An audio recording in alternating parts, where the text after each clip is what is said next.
welcome to another episode of Busted Speakers. I'm And Alex, I'm Cam.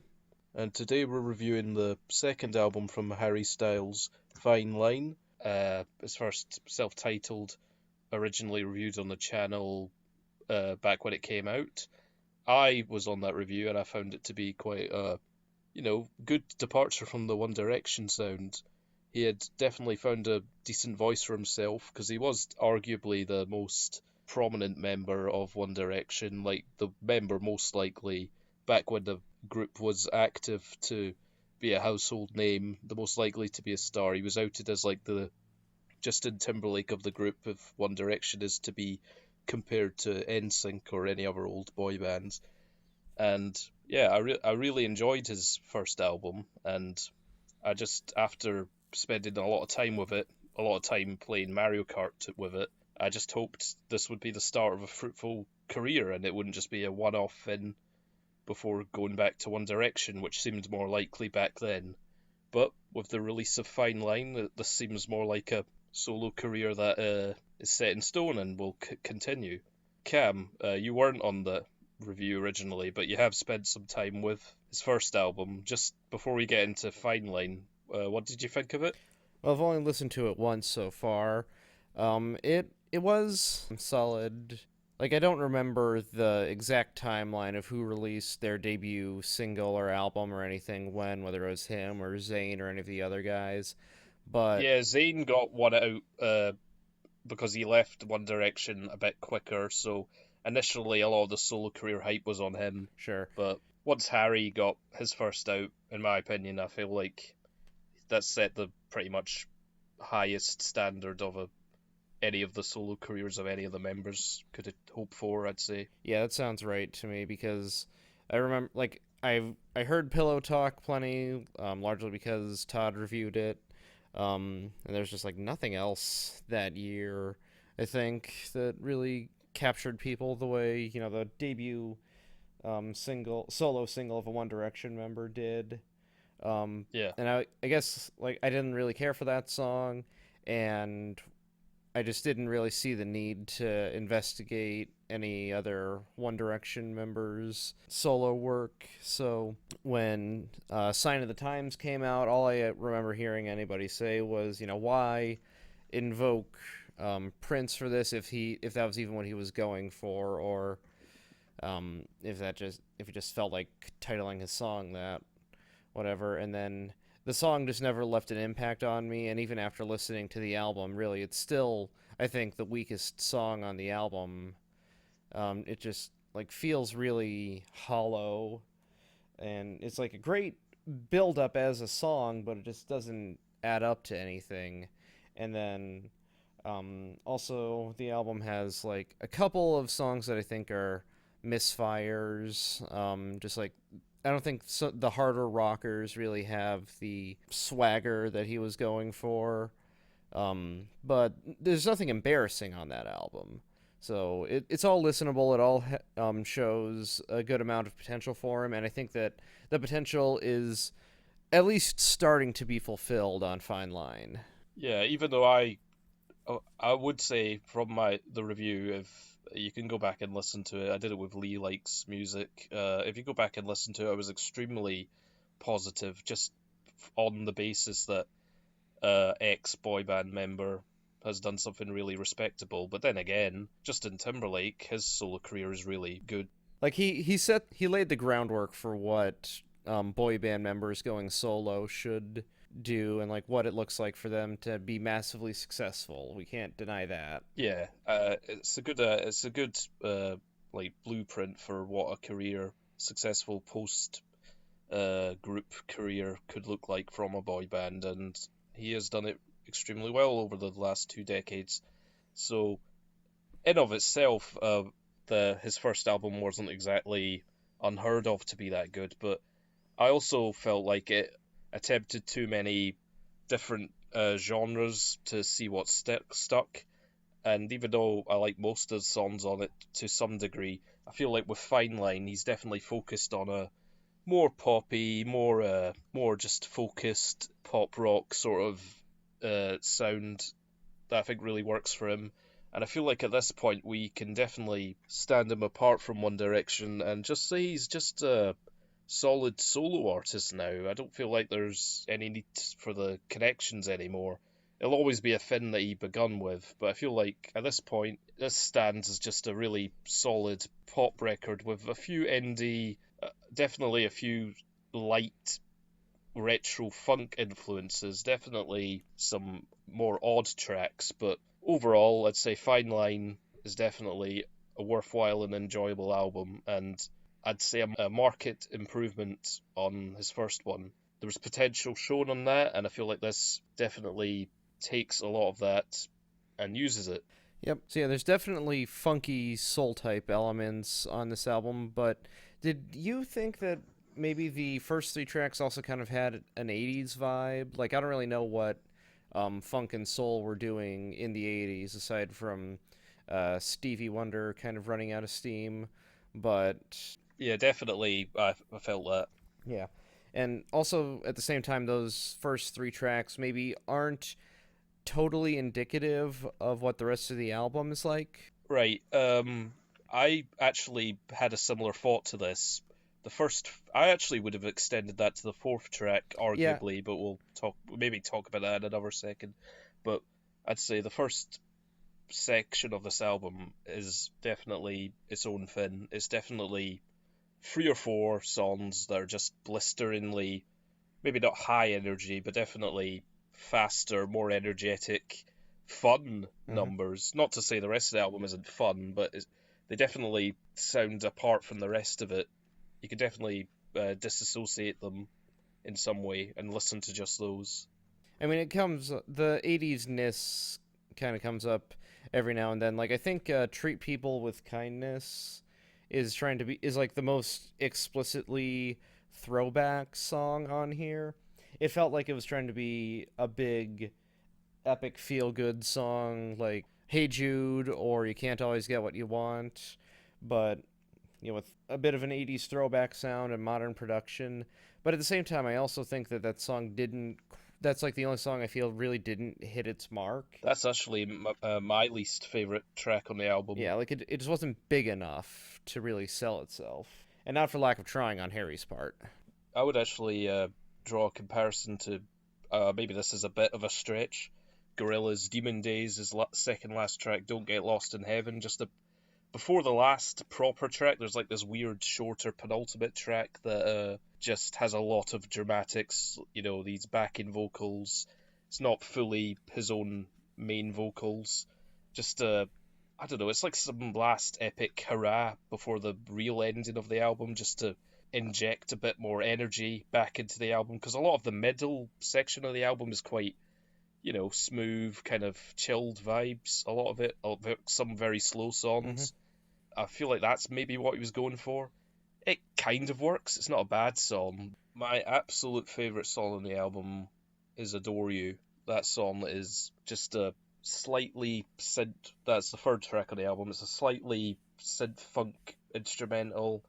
I think this has Harry's best vocal on the album. I feel like there's real deep vocal feeling on here, and that chorus is a powerhouse. It's just his vocal range is nowhere similar to The Weeknd's, but it actually reminds me of a few Weeknd songs, just the vibe and the pace of it. So that would be my favourite song on the album, and the one I return to the most. I haven't been keeping up with The Weeknd, so maybe it sounds like something off Starboy, but it definitely doesn't remind me of anything off. Yeah, it reminded me of a song off of Starboy, mainly I Feel It Coming. Okay.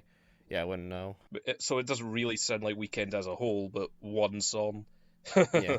So yeah, the first quartet, which I feel like could maybe include Lights Up. I know it is a little bit slower, but maybe because it was the lead single, I tend to include it with the other ones. That's arguable, well, but I definitely get what you mean. yeah, I mean it's fair, but like the first four songs really I think are where the most memorable tracks are, which makes sense. Yeah.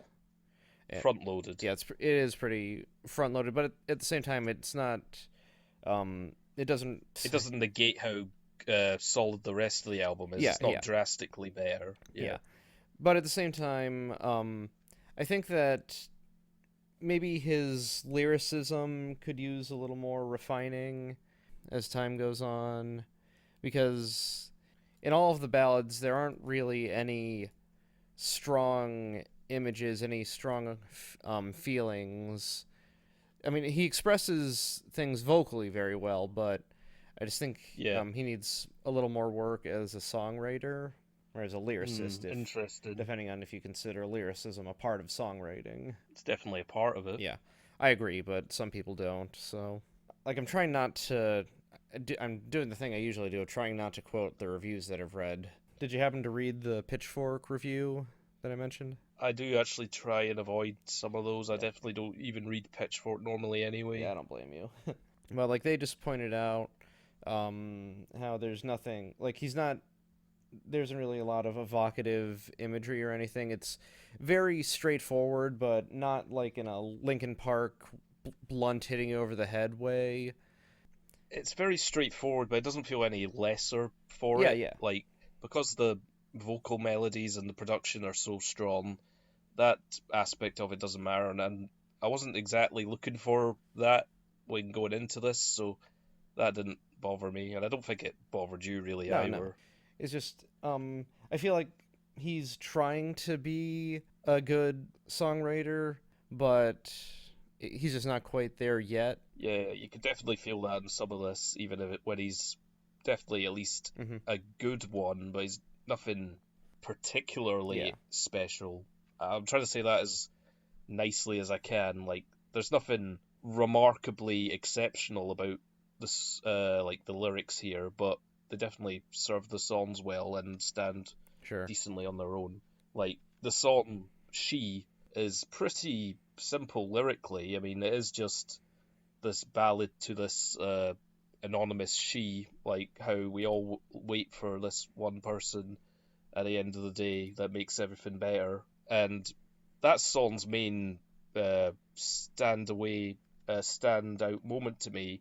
It's a really good song, the first 3.5 minutes anyway, with Harry hitting a lot of like really great falsettos, which I wasn't particularly aware of on his first album. Like, I think his actually vocal range is showcased a lot more in here. But then on top of that, like it would have been a good 3.5 minute song, but like the last 2.5 minutes are just this really excellent guitar solo. That guitar solo is really good, so I feel like there's still an edge of him trying to be a bit of a rock star on here, but he's definitely focused more on wisely so the pop elements, which makes sense. But that was another highlight for me. She, Yeah, I feel like he's maybe trying to blend rock back into pop as much as he can, because like yeah, rock is still dead as far as the mainstream is concerned, but you can't deny that he's taking a lot of rock influences and that's true. just building his career around that. So who knows, maybe Harry Styles is the rock and roll savior we've been waiting for. That's what a lot of people said back on the first one when he just made straight ahead hard rockers. Like there are just rock songs on here there. Well, I don't think you can say that about any of these songs explicitly. Like none of these are just rock songs. So that you're right, pop and rock a lot of the time feel very disparate right now. So I do appreciate Harry trying to, blend them together somewhat here. I do really like that, and I do like the more odd songs on here, like Sunflower Volume 6. I don't know if that's a quirky title just for the hell of it, or there are five other versions of this. And it is the weirdest songs. Like there's some very odd guitar arpeggios going on here, and weird hiccuping sounds at the end. It's definitely, but then again, it's still just so catchy. Like even when saying that, it's all relative. So yeah, I mean, I've got nothing to really fault here. It's just some of this isn't that exceptional.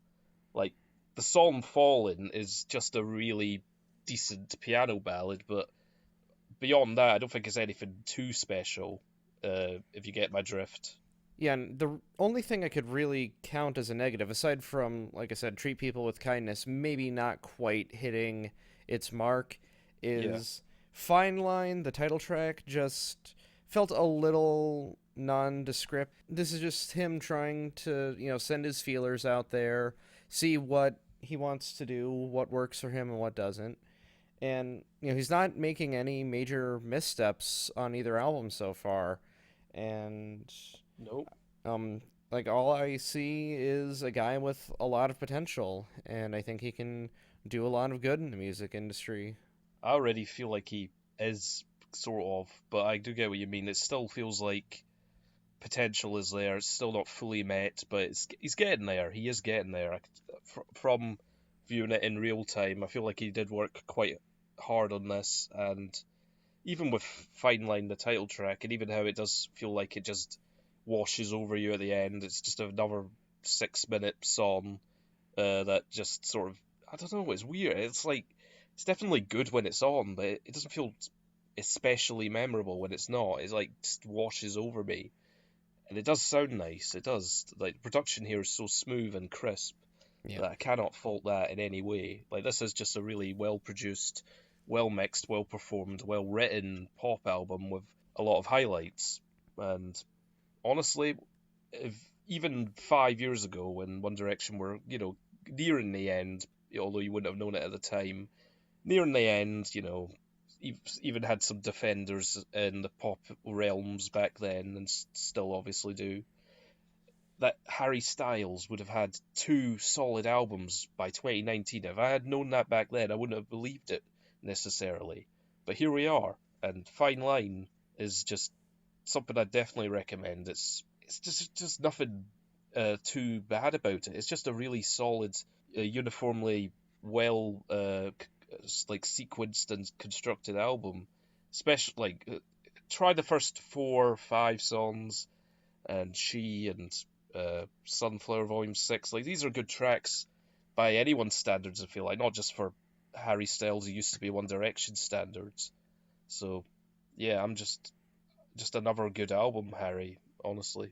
Yeah, I agree with what you said at the beginning. I think that we can definitely stop thinking of Harry as, formerly of One Direction.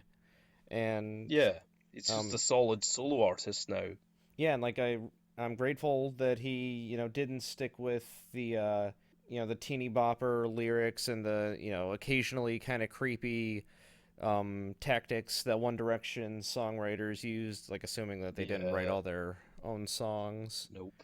Yeah, so um like we just keep saying it's another great display of talent and potential. This The twin pillars of this album are absolutely his vocal performances and the immaculate production. Yeah, And for like, sure. just if he keeps continuing in this direction, maybe this is his peak, and he'll just like keep releasing albums of similar quality throughout his career. Or if he just uses this as another springboard like his first album was, he could make an incredible album sometime down the line. I'd say right now he is definitely on an upwards slope of quality. Whether that fizzles out and this is like the standard for the rest of his career, that'd be reasonably okay. But it's still album two, well, seven if you count the other ones. But we don't, like we say, this Mm-hmm. is his own thing, definitely his own thing. And it's album two, still early days, still a young guy. Who knows what he may achieve later on? But yeah, I feel like we could maybe go into ratings now. Yep. This might sound low because of just how generally positive I've been throughout this review. I'm going to, and this might even be lower than the first album. The first album I'd give a 7, a low 7 now. I'd give this like a high 7, 7.5. I'd say 7.5. We could use point systems. Yeah, we can do that. Yeah. Yeah, come on. Just like all the reasons I've said before, just really solid work. I just, I cannot lie, I did have a few doubts that he'd actually meet the quality of Sign of the Times because I do really like that song. But no, I feel like he's exceeded that on quite a few things here. So yeah, good job. Yep. I'm also gonna confidently give it a 7.5. Yeah, Yeah, like it. With the first four tracks, I was like, this could very easily be an 8. But yeah, as, for as sure. it goes on, there's nothing quite as memorable as those first four. There's nothing quite as evocative as the best songwriters that we have today, but there's nothing really bad about it either. I really have nothing to fault here. It's a really good album, and I can't believe I'm saying this. I am excited that a One Direction member is still around and being successful. You think that's a little too harsh? Yeah, but from now on, he's no longer. We're going to make a stand. We're no longer going to associate him with Right. that band. He is his own entity now. And we're also going to review every album he's put out. Yeah, why not? If we can do that. Yep, I'm totally happy with sticking with him. Yeah, he's definitely one to watch. I feel like he's doing a lot of good for the music scene just now. Anyway, that was another review. We're happy to have covered it for you guys. I've been Alex. He's been Cam, hopefully. And I think so. yeah, I think so too. I don't know. Thanks for listening, guys. See you next time.